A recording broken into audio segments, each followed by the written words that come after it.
Hello everyone, welcome to today's show. My name is Spencer Walsh. Thank you so much for joining us here today. We are live, apologize for that, but we are live today on Spreaker.com/DSWS on demand, wherever you get your podcasts, of course. Today we have the Democrats attacking Brett Kavanaugh. Will it be successful? Did they do enough? Ayanna Pressley wins a House primary in Massachusetts. A Philly ex-cop has been charged with murder, believe it or not, for a 2017 shooting. That doesn't happen very often. There's an explosive new book now from from Bob Woodward called Fear, Trump in the White House. We will see what's up with that. So, yeah. But first, of course, we start with the Senate Democrats, and they tore into President Trump's Supreme Court nominee on Tuesday, painting Judge Brett Kavanaugh as a narrow-minded partisan as the opening day of his confirmation hearing verged on pandemonium. Dozens of screaming protesters were hauled out of the room in handcuffs. That's what it looks like. That's what happens when you see a active Democratic base, and still you see Senate Dems who have just not done enough in the run-up to stop this guy coming to the floor. And it's just been quite disturbing. So, the verbal brawl began moments after the hearings began. Democrats, furious at being denied access to records related to Judge Kavanaugh, immediately interrupted the chairman of the Senate Judiciary Committee, Charles Grassley of Iowa, demanding more time to consider tens of thousands of documents released literally the night before the hearing. So Judge Kavanaugh, who finally had the microphone hours later, portrayed himself as a impartial jurist and an affable family man. I'm not pro-plaintiff or a pro-defendant judge. I'm not a pro-prosecution or pro-defense judge. I am a pro-law judge. So, yeah, here is some of the audio of some of the protesters coming in there, as they did have to get removed. And we're going to play some of that for you now, as that pretty much told the story of what was really quite a raucous protest there. So, yeah, we're going to play you some of that. Ralph Lauren. Apologize there, but still, yeah. So it was a very busy first day, and probably it's going to be over exaggerated a little bit by the media. But I mean, if you're someone who is a normal person, you will not be surprised.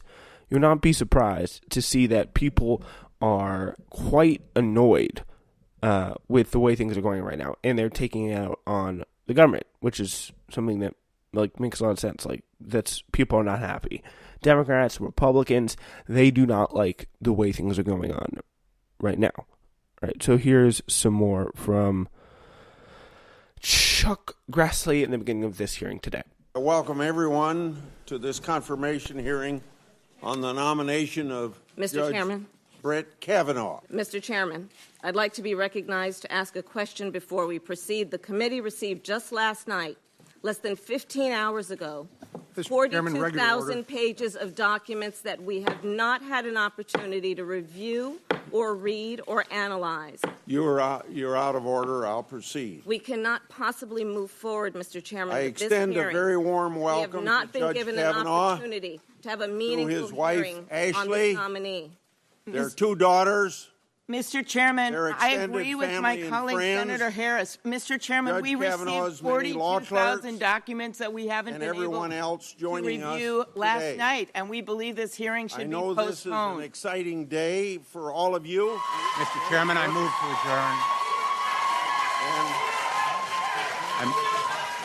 adjourn. Mr. Chairman, we have been denied real access to the documents we need to advise. Mr. Chairman, regular order is called for, which turns this hearing in. Yeah, so that was actually Richard Blumenthal there just talking, calling for the meeting to adjourn after the protesters came in and something happened with them. So yeah, it was pretty much a very, very contentious situation. That was, and the two people you heard before, Klobuchar and Kamala Harris, then Amy Klobuchar, those were just in the beginning of the hearing. Those were literally just in the beginning of the hearing. It is quite incredible that it got contentious. It got contentious, and that's a good thing to see if you're a Democrat, and to see the Democrats actually putting up some sort of fight finally. Into a charade and a mock.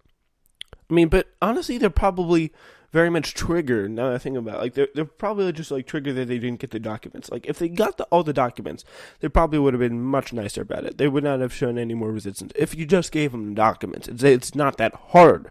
Just make them feel like they're part of a process, because then they're going to be like, oh, okay, that's nice. We'll read the documents. Thank you. Agree of our norms. Well, and Mr. Chairman, I therefore move to adjourn this hearing. Okay.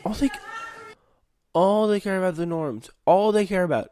Like, they don't care about any policy. Like, oh, the norms are being violated. Oh, my. There are more important things here than the norms. It's not all just about the norms. The Republicans don't care about the norms. The people don't care about the norms. Only people who care about the norms are the people like Richard Blumenthal here, who are still worried about Trump Russia, who are still, like, all caught up in this situation. But it's just so ridiculous and just an overreaction on pretty much everything here, which is just the most, probably one of the more disturbing things about this entire situation.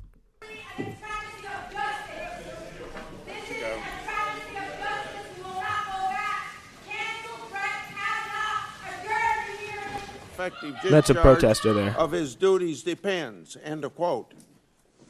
You're out of order. Mr. Chairman, I appeal to be recognized on your sense of decency and integrity. Here's Cory Booker. Even the documents you have requested, Mr. Chairman, even the ones that you said, the limited documents you have requested, this committee has not received. And the documents we have, you, sir, have labeled committee confidential. They should be transparent. Senator Booker, I think that I respect very much a lot of things you do, but you spoke about my decency and you spoke about my decency and integrity, and I think you are taking advantage of my decency and integrity. I think he was joking about that decency and integrity part. Jesus, yeah, like there's nothing there. Let's all be real here. Yeah, so that is some pretty incredible stuff there from the first day. Yeah, and it's something that, I mean, you like to see. You really like to see. You like to see the resistance. You like to see Brett Kavanaugh sweating a little bit. And we like to see if we could possibly flip some of the Republicans. Let's expect that Brett Kavanaugh is going to be on the Supreme Court by the end of the year. All right, so yeah, that's what happened on the Supreme Court today. And all right, now we move on to Ayanna Pressley. She won her House primary in Massachusetts, defeating longtime incumbent Democrat. Pretty cool. And so, yeah. So a little bit of cool. Jesse Mermel, who works probably with the campaign. She had like a kind of an AOC moment. Like there's a video out there that shows she won. We'll start playing that for you. How about that?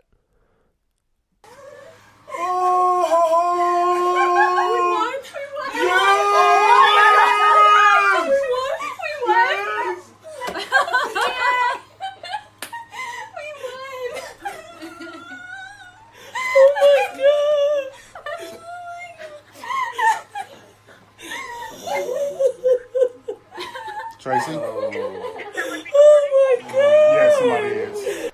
Yeah, so if you watch that, if you watch that on without the audio, it's probably not as cool as if you watch it in person. So I'm gonna tell the Twitter account just at Jesse Mermel there.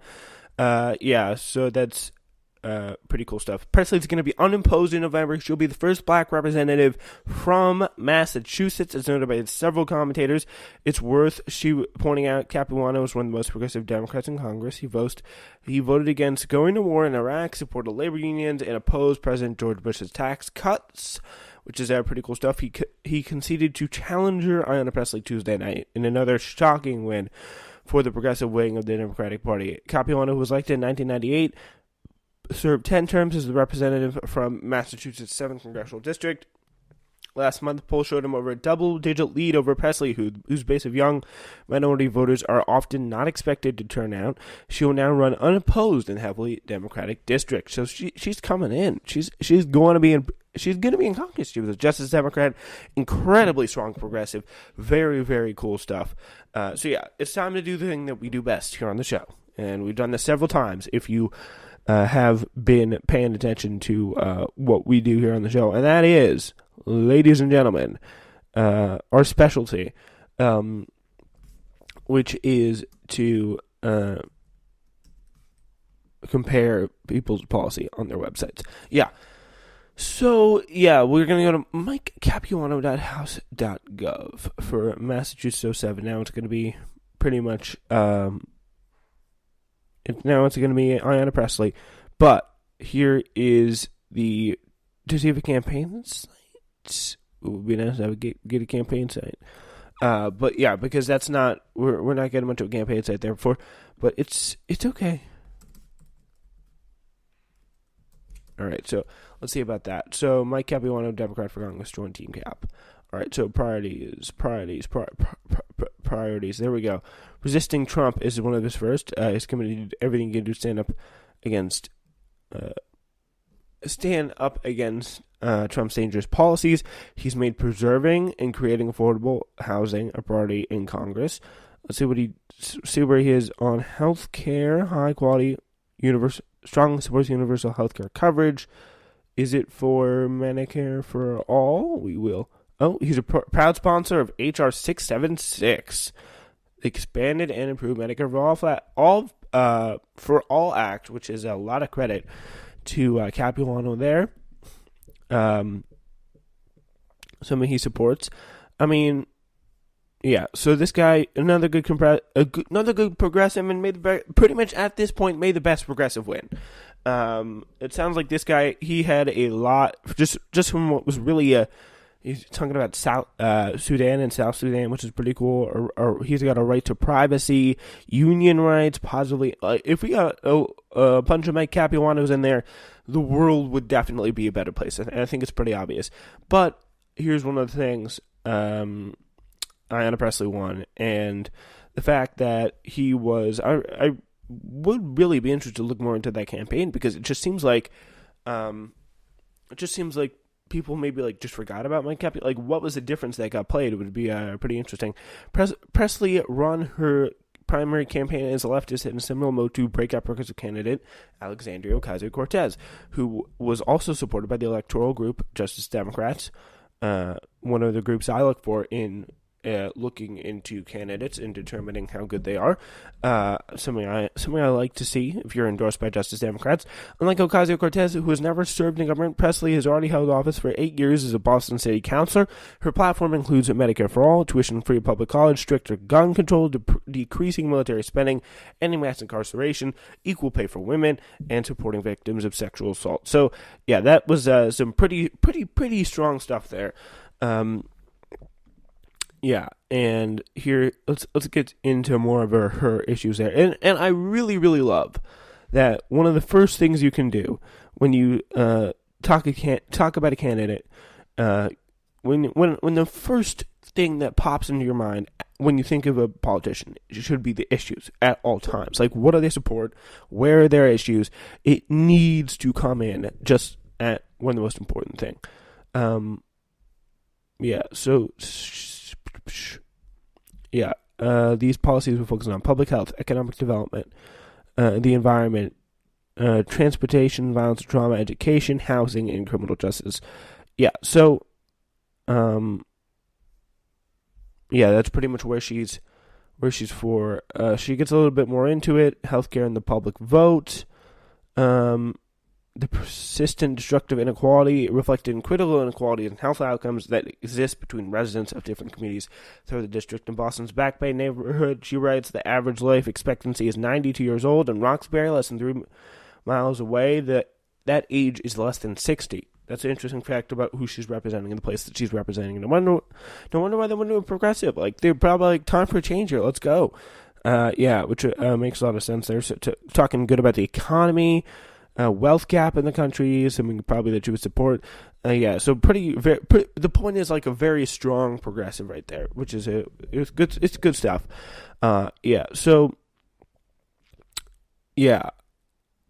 Pressley showed him Michael Capuano, and here's an interesting thing with a double.